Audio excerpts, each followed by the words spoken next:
এবার কি ভারতের বিরুদ্ধে সরাসরি যুদ্ধ ঘোষণা করতে চলেছেন মোহাম্মদ ইউনূস? মোহাম্মদ ইউনূস চাইছেনটা কি? তারা কি সরাসরি ভারতের বিরুদ্ধে যুদ্ধ ঘোষণা করতে চাইছে? কেন বলছে এই কথা? জানার জন্য পুরো ভিডিওটি দেখুন। তো এক ধরনের যুদ্ধ ঘোষণার আগাম যেই পরিস্থিতি বা যেই ধরনের বক্তব্য রাখা হয় কোনো দেশের পক্ষ থেকে, ঠিক এমনটাই কিন্তু রাখলেন। কারণ বাংলাদেশ সেনাবাহিনী তো আর তখন হাতে চুরি পরে বসে থাকবে না। দেশ রক্ষা করার জন্য তারাও যুদ্ধে ঝাঁপিয়ে পড়বে। বাংলাদেশ সেনাবাহিনী পৃথিবীর অন্যতম শক্তিশালী একটি সেনাবাহিনী এবং বর্তমানে বাংলাদেশ সেনাবাহিনীতে 2,60,000-এর মতো অ্যাক্টিভ সৈন্য রয়েছে।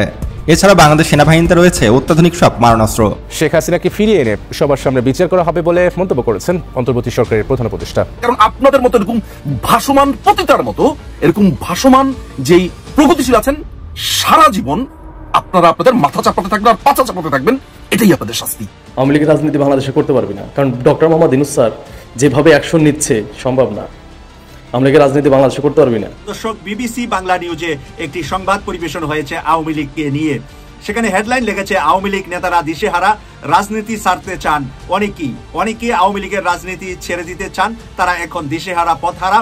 আসসালামু আলাইকুম দর্শক, বর্তমান সময়ের রাজনৈতিক পরিস্থিতি বা প্রেক্ষাপটকে বিশ্লেষণ করে আপনাদের সামনে বেশ কিছু গুরুত্বপূর্ণ ভিডিও ফুটেজ নিয়ে হাজির হয়েছি।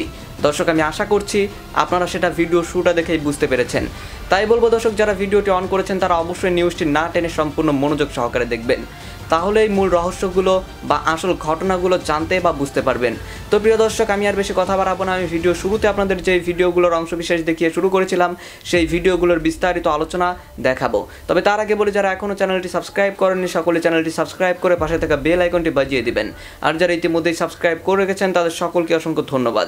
তো চলুন একটি লাইক দিয়ে আমরা ধারাবাহিকভাবে সবগুলো ভিডিওর বিস্তারিত আলোচনা দেখে আসি।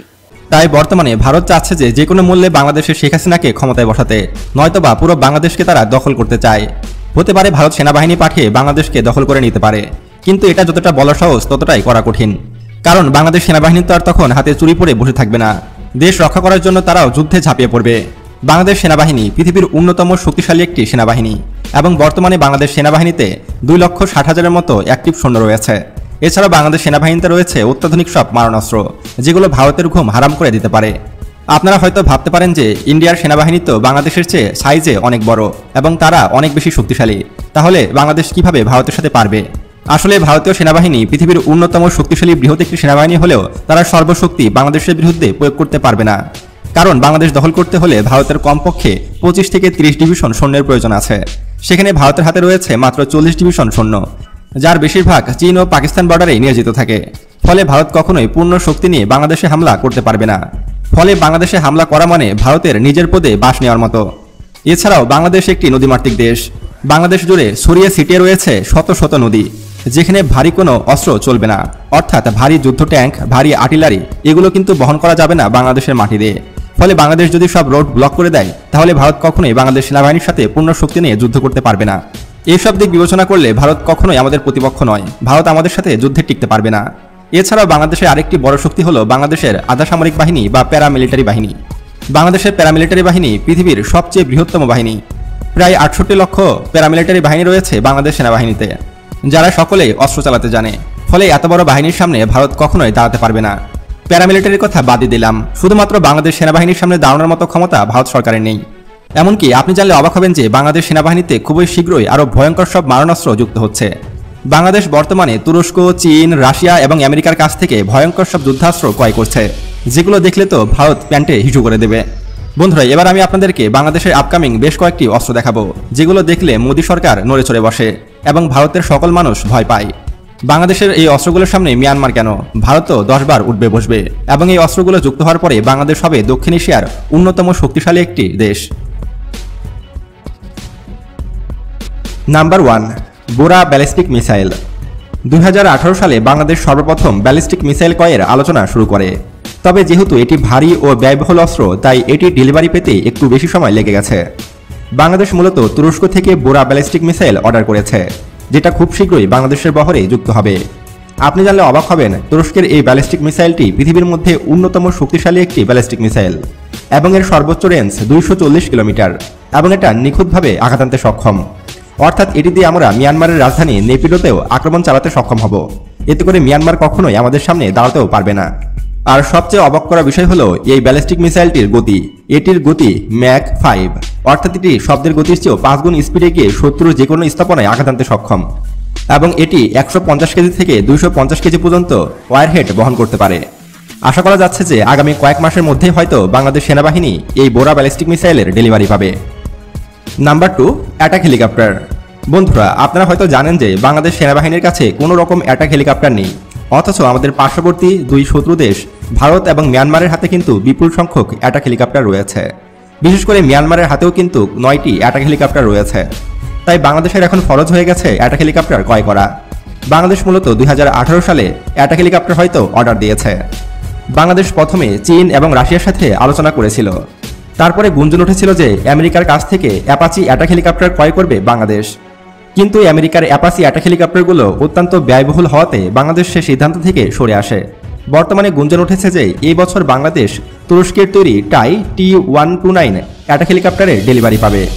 আর তুরস্কের এই অ্যাটাক হেলিকপ্টার বাংলাদেশে আসাতে অবাক হওয়ার কোনো কিছু নেই, কারণ এর আগে আমরা দেখেছি যে বাংলাদেশ কিন্তু তুরস্কের বাইরাক্তার TB2 অ্যাটাক ড্রোনের ডেলিভারি পেয়েছে। প্রায় 8টি এই ধরনের অ্যাটাক ড্রোন কিনেছে বাংলাদেশ। তাই বলা যায় যে হঠাৎ করে হয়তো আপনারাও দেখবেন যে তুরস্কের অ্যাটাক হেলিকপ্টার বাংলাদেশের বহরে যুক্ত হয়ে গেছে। তবে টাই 129 এর দ্বিতীয় সংস্করণ নিয়ে এসেছে তুরস্ক। তবে আমার মতে তুরস্কের এই দ্বিতীয় সংস্করণের অ্যাটাক হেলিকপ্টারটি নিলে হয়তো ভালো হবে, কারণ এই অ্যাটাক 2 হেলিকপ্টারটি কিন্তু অত্যন্ত ক্ষমতাসম্পন্ন। 7 জন সফর সঙ্গী নিয়ে জাতিসংঘ সাধারণ অধিবেশনে যোগ দেবেন ডক্টর ইউনূস। হাসিনার সঙ্গী হতেন শতাধিক। আমি বলবো না, মিনিমাম 150 থেকে 200 বা তারও বেশি। পার্থক্যটা করেন শুধু দর্শক। ডক্টর ইউনূসের অনেক ত্রুটি বিচ্যুতি নিয়ে আমরা ভবিষ্যতে আলোচনা করতে পারবো, যেহেতু রাষ্ট্রের শাসন কাজ পরিচালনা করছেন, নানান ত্রুটি হবে, সেগুলো নিয়ে বিশ্লেষণ করা যাবে। কিন্তু শুধু এই একটা ক্ষেত্রে পার্থক্যটা দেখেন। প্রথম সফর যাচ্ছেন, সাথে মাত্র 7 জন। এটা যদি শেখ হাসিনাকে বলা হয় যে তুমি এরকম 5-6 জন মনে হয় স্ট্রোক করবে, সে তো অভ্যস্তই না। সে অভ্যস্ত হচ্ছে তার পাইপ, পেয়াদা, দুনিয়া যত রকম চামচ আছে, সমস্ত চামচ থালা বাটি নিয়ে যাবে এবং একটা ড্রিম লাইনার করে নিয়ে যাবে এবং 1 মাস ধরে ঘুরতে থাকবে আমেরিকার। তিনি তো সম্রাজ্ঞী। তার বাবা বাংলাদেশ স্বাধীন করেছে, বলে না আমার বাবা স্বাধীন করেছে। তো যার বাবা দেশ স্বাধীন করে সে তো উপভোগ করবে। সে তো সৌদি বাদশার মতনই আর কি তার আচরণ, বা কোনো রানী মহারানী হয় তেমনই। তো তিনি তো আর পাশ্চাত্যের গণতান্ত্রিক ধাঁচে যান না যে খুব সিম্পলি 2-4 জন নিয়ে যাবেন, রাষ্ট্রের খরচ বাঁচাবেন। না, রাষ্ট্রের খরচ বাঁচাবেন কেন? এই রাষ্ট্র কি তাকে কম দুঃখ দিয়েছে? তিনি তার প্রতিশোধ নেবেন না? যত রকম বিরাস, বৈভব, ক্ষমতা সবকিছু তিনি খাটাবেন, সেটা করেছেন তিনি একেবারে, এবং তার এখন ফল পাচ্ছে। যাই হোক, এখন দেখেন যে বাংলাদেশের একজন সরকার প্রধান যাচ্ছেন 7 জন সফর সঙ্গী নিয়ে। কয়দিনের জন্য জানেন? মাত্র 5 দিন। শেখ হাসিনার একটা সফর দেখুন তো। সে আশেপাশে ওই যে ভুটানে যায়, মালদ্বীপে যায়, থাইল্যান্ডে যায়, তাও তার 5-7 দিনের কমে হয় না। কি করে আল্লাহ জানে। কোন রকম একদিনের জন্য হয়, তাও ওই যে যখন কি দেখবেন যে তার সফরের মধ্যে সে যখন কি কোনো দেশে যায়, কোন দেশের সরকার বা রাষ্ট্রপ্রধান এসে তাকে সম্বর্ধনা জানায়, খুব বিরল, এটা দেখতে পাবেন না। সব পাঠায় ওই সচিব, ওই পররাষ্ট্র মন্ত্রণালয়ের একজন দপ্তরি, এগুলি পাঠায়। এই ছিল হচ্ছে। তারপরেও বেসরমের মতো ঘুরে বেড়াতো। 1 মাসের মধ্যে 2 বার গেছে ভারতে। আর এখন তো মোটামুটি আসি, মার্শাল্লাহ, পাসপোর্ট নাই, কিছু নাই, পড়ে আছে, কিছু করার নাই, পলাতক আসামির মতন। তো জাতিসংঘ সাধারণ পরিষদ অধিবেশনে যোগ দিতে যাওয়ার দলগুলোর মধ্যে সবচেয়ে ছোট দলগুলোর একটি নিয়ে সফর করবেন ডক্টর ইউনূস। আমি মনে করি যে ডক্টর ইউনূসের মতন আরো কিছু দেশ আছে যে তারা যায়। অনেক ক্ষেত্রে সরকার বা রাষ্ট্রপ্রধান যায় না, পররাষ্ট্র মন্ত্রণালয় যায়, পররাষ্ট্রমন্ত্রী যায়, এরকম কেউ রিপ্রেজেন্ট করে। এটা যে খুব গুরুত্বপূর্ণ তাও না, কিন্তু বাংলাদেশের জন্য গুরুত্বপূর্ণ, কারণ বাংলাদেশের নতুন সরকার, ডক্টর ইউনূস সেখানে যাবেন, বিভিন্ন দেশের প্রধানদের সাথে, সরকার প্রধানদের সঙ্গে কথা বলবেন, পাচার টাকা ফেরত আনার ব্যাপারে ইউরোপের দেশগুলো, পশ্চিমা দেশগুলোতে তিনি তদবির করবেন, বলবেন, এটা স্বাভাবিক। সুতরাং তার এটি গুরুত্বপূর্ণ। কিন্তু দেখেন সফর সঙ্গী কত কম। আপনাদের নিশ্চয়ই মনে আছে লাস্ট যে নিউ ইয়র্কের যে অধিবেশনে গিয়েছিলেন, একটা ড্রিম লাইনার নিয়ে প্রথমে গেলেন এখান থেকে ফিনল্যান্ডে। কেন? ওখানে রেহেনার ছেলে ববি কোন একটা কারণে নাকি অভিমান করেছিল, সেই অভিমান ভাঙাতে তিনি গেলেন ওই ভর্তি করে। তার সাথে তো ওই পরিচিত কিছু সাংবাদিক দল, বুদ্ধিজীবী দল, তারপরে রাজনৈতিক দলে কিছু আছে, পলক টাইপের কিছু চাকর বাকর আছে, তাদেরকে নিয়ে তো গেলেনি। ওখান থেকে ববিকে নিয়ে চলে আসেন সম্ভবত নিউ ইয়র্কে। তারপরে নিউ ইয়র্কের অধিবেশনটা শেষ করে সেখান থেকে নিয়ে গেলেন আবার ওয়াশিংটনে, গেলেন জয়ের সঙ্গে দেখা করতে। তারপর পারিবারিক পরিবেশে তারা কাটালেন। সেখান থেকে তিনি আবার গেলেন ফিনল্যান্ডে। ফিনল্যান্ডে যে ববিকে রেখে, ববি এবং তার পরিবারের সদস্যদেরকে রেখে তিনি দেশে আসলেন। টোটাল সময় 20-22 দিন একটা ড্রিম লাইনার সাথে ছিল। শুধু খরচ, একটা সফরে শুধু খরচ করেন আর তার সাথে তুলনা করেন। আজকে প্রথম সফরে ডক্টর ইউনূসের সমর্থক নেই, তার বরং অনেক ওই চাটুকার সাংবাদিকের বদলে মাহফুজানা মতিউর রহমান চৌধুরীদের মতন ভারী ভারী সম্পাদক সাংবাদিক তার সঙ্গে আছে। চাটুকারি প্রশ্ন তারা না করলেও তারা মনে প্রাণে আছেন এর সাথে। তারপর তার উপদেষ্টা পরিষদের আসিফ নজরুল সহ অন্যরা নাই, তাদেরকে নিয়ে দিতে পারতেন না? তিনি 100 জন কি পেতেন না? পেতেন, কিন্তু জাননি কেন জানেন? রাষ্ট্রের খরচ কমাতে। জাননি কেন জানেন? ভবিষ্যতে যেই যারা ক্ষমতা আসবে তাদের সামনে একটা দৃষ্টান্ত তুলে রাখতে, যার জন্য তিনি পেরেছেন। এখন দেখি আমরা কি আছে এই রিপোর্টটার মধ্যে। 22 থেকে 27 সেপ্টেম্বর পর্যন্ত তিনি সফর করবেন, তার মানে 5 দিন হচ্ছে। উপদেষ্টার সফর সঙ্গী 7 জন। দায়িত্ব নেওয়ার পর এটাই হবে তার প্রথম বিদেশ সফর। আচ্ছা, সফর সঙ্গীদের মধ্যে আছেন তার মেয়ে দিনা আফরোজ ইউনূস, এসডিজি বিষয়ক মুখ্য সমন্বয়ক লামিয়া মোর্শেদ। প্রত্যেকটা দেখেন মানে প্রাসঙ্গিক। সফর সঙ্গীদের এটা দেখেন মানে আয়োজন, মানে কারা কারা রিপ্রেজেন্ট করছেন। তারপরে আছেন কারা? অর্থনৈতিক অবস্থার শ্বেতপত্র প্রণয়ন কমিটির প্রধান দেবপ্রিয় ভট্টাচার্য, দ্রিকের ব্যবস্থাপনা পরিচালক শহীদুল আলম, সাবেক সচিব ছিলেন সম্ভবত। আচ্ছা, তারপর কি আছেন? প্রধান উপদেষ্টার বিশেষ সহকারী মোহাম্মদ মাহফুজ আলম, প্রধান উপদেষ্টার সহকারী একান্ত সচিব সাব্বির আহমেদ, এবং আছেন ব্র্যাক বিশ্ববিদ্যালয়ের শিক্ষার্থী আয়েশা সিদ্দিকা তিথি। একজন শিক্ষার্থী কিন্তু সবসময় আছেন এই ডক্টর ইউনূসের সঙ্গে, তার দপ্তরে আছেন এবং বিদেশ সফরের সময় একজন রাখছেন। কিন্তু এটাও কিন্তু খুবই ইঙ্গিতপূর্ণ এবং তাৎপর্যপূর্ণ যে কেন শিক্ষার্থীদেরকে প্রাধান্য দেওয়া হচ্ছে।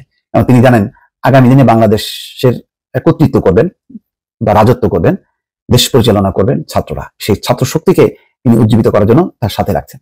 তারপর দেখেন তার সফর সঙ্গীর মধ্যে দেবপ্রিয় আছেন, তারপর শহীদুল আলমের মতন লোকরা আছেন।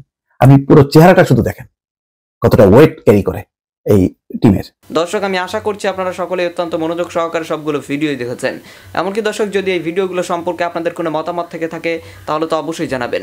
দর্শক, নিউজটি শেষ করছি এখানেই, ফিরছি পরবর্তী নিউজে নতুন কোনো টপিকে। আল্লাহ হাফেজ।